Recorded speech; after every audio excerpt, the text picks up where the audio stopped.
ગુજરાતમાં આગામી થોડા મહિનામાં મ્યુનિસિપલ ચૂંટણીઓ યોજાવાની છે। કોંગ્રેસ અને આમ આદમી પાર્ટી આ ચૂંટણીઓમાં ભાજપને ઘેરવાની રણનીતિ પર કામ કરી રહ્યા છે, જ્યારે ભાજપ શહેરી વિસ્તારમાં પોતાના ગઢને બચાવવા માટે પડકારનો સામનો કરી રહી છે। આ બધા વચ્ચે એવી ચર્ચા છે કે ભાજપ તહેવારોની મોસમમાં સાથે મળીને ઘણા મોટા નિર્ણયો લઈ શકે છે, જેમાં નવા પ્રદેશ પ્રમુખની નિમણૂક અને મંત્રીમંડળમાં ફેરબદલનો સમાવેશ થાય છે। ભાજપમાં શું ચાલી રહ્યું છે, આવો વિગતે વાત કરીએ। નમસ્કાર, હું છું રિયાઝ, સ્વરાજમાં આપ સૌનું સ્વાગત છે।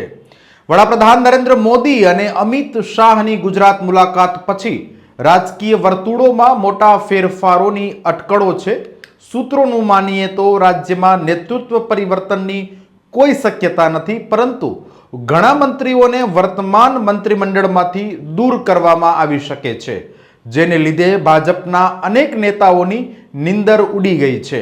પ્રધાનમંડળમાં ફેરફારની વાતો વચ્ચે એક વાત તો નિશ્ચિત છે કે ઘણા મંત્રીઓને વર્તમાન મંત્રીમંડળમાંથી દૂર કરીને સંગઠનમાં કામ કરવા માટે મોકલી શકાય છે, જ્યારે કેટલાક યુવા તથા બિન વિવાદાસ્પદ ચહેરાઓને મંત્રીમંડળમાં પ્રવેશ મળી શકે છે।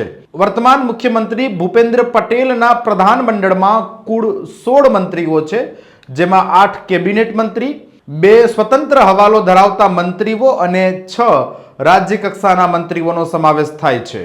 ભૂપેન્દ્ર દાદા 2022માં બીજી વખત મુખ્યમંત્રી બન્યા પછી મંત્રીમંડળમાં કોઈ ફેરફાર થયો નથી।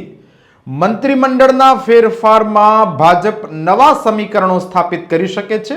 હવે એ પણ જાણીએ કે મુખ્યમંત્રી સહિતના પ્રધાનો કયા જિલ્લાનું પ્રતિનિધિત્વ કરે છે। મુખ્યમંત્રી ભૂપેન્દ્ર પટેલ અમદાવાદ જિલ્લામાંથી આવે છે। નાણામંત્રી કનુભાઈ દેસાઈ વલસાડ જિલ્લાનું પ્રતિનિધિત્વ કરે છે। ઋષિકેશ પટેલ આરોગ્ય મંત્રી છે, જેઓ મહેસાણા જિલ્લામાંથી આવે છે। કૃષિ મંત્રી રાઘવજી પટેલ જામનગર જિલ્લામાંથી પ્રતિનિધિત્વ કરે છે, જ્યારે ઉદ્યોગ મંત્રી બળવંતસિંહ રાજપૂત પાટણ જિલ્લામાંથી આવે છે। રાજ્યના જળસંપત્તિ મંત્રી કુંવરજી બાવળિયા રાજકોટ જિલ્લામાંથી આવે છે, જ્યારે વન અને પર્યટન મંત્રી મુળુભાઈ બેરા દેવભૂમિ દ્વારકા જિલ્લાનું પ્રતિનિધિત્વ કરે છે। શિક્ષણ મંત્રી ડોક્ટર કુબેર ડિંડોર મહીસાગર જિલ્લામાંથી આવે છે। મહિલા અને બાળ કલ્યાણ મંત્રી ભાનુબેન બાબરિયા રાજકોટ જિલ્લામાંથી આવે છે। હવે વાત કરીએ રાજ્ય કક્ષાના મંત્રીઓ વિશે, તો ગૃહ રાજ્ય મંત્રી હર્ષ સંઘવી સુરત શહેરમાંથી આવે છે। જગદીશ વિશ્વકર્મા અમદાવાદ શહેરનું પ્રતિનિધિત્વ કરે છે। મત્સ્યોદ્યોગ મંત્રી પરસોત્તમભાઈ સોલંકી ભાવનગર ગ્રામ્યનું પ્રતિનિધિત્વ કરે છે, જ્યારે બચુભાઈ ખાબડ દાહોદ જિલ્લાનું પ્રતિનિધિત્વ કરે છે।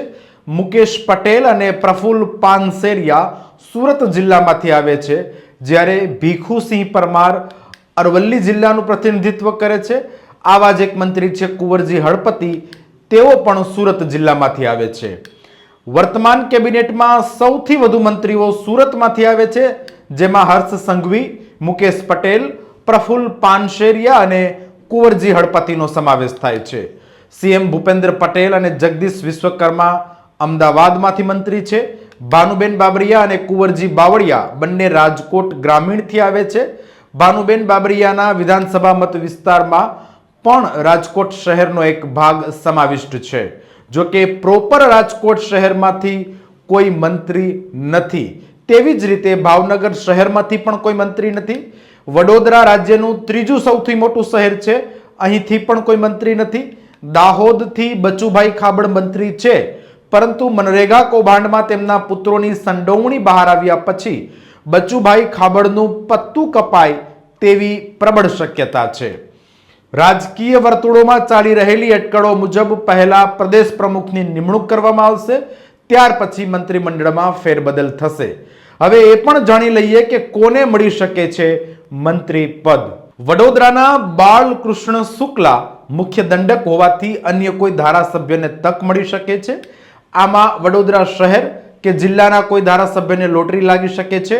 અમદાવાદમાં અમિત ઠાકોર કે જેઓ વેજલપુર વિધાનસભા બેઠક પરથી ચૂંટાયા છે, અથવા તો અમિત શાહ કે જેઓ એલિસ બ્રિજ મત વિસ્તારમાંથી ધારાસભ્ય છે, આ બંનેમાંથી કોઈ એક મંત્રી બની શકે તેવી શક્યતા છે.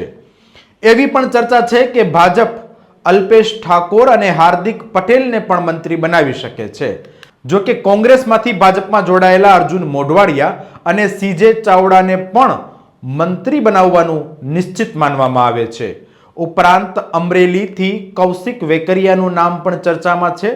જો પુરુષોત્તમ સોલંકીને મંત્રીમંડળમાંથી દૂર કરવામાં આવે તો તેમના નાના ભાઈ રાજુલાથી ધારાસભ્ય હીરાભાઈ સોલંકીની એન્ટ્રી શક્ય છે.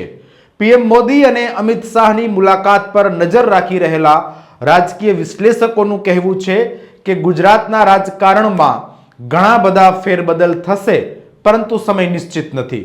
કારણ કે ભાજપ હાઈકમાન્ડ હાલમાં 3 બાબતો પર ધ્યાન કેન્દ્રિત કરી રહ્યું છે, જેમાં ઉપરાષ્ટ્રપતિની ચૂંટણી, પછી ભાજપના રાષ્ટ્રીય અધ્યક્ષની નિમણૂક અને બિહાર વિધાનસભા ચૂંટણીની તૈયારીઓનો સમાવેશ થાય છે.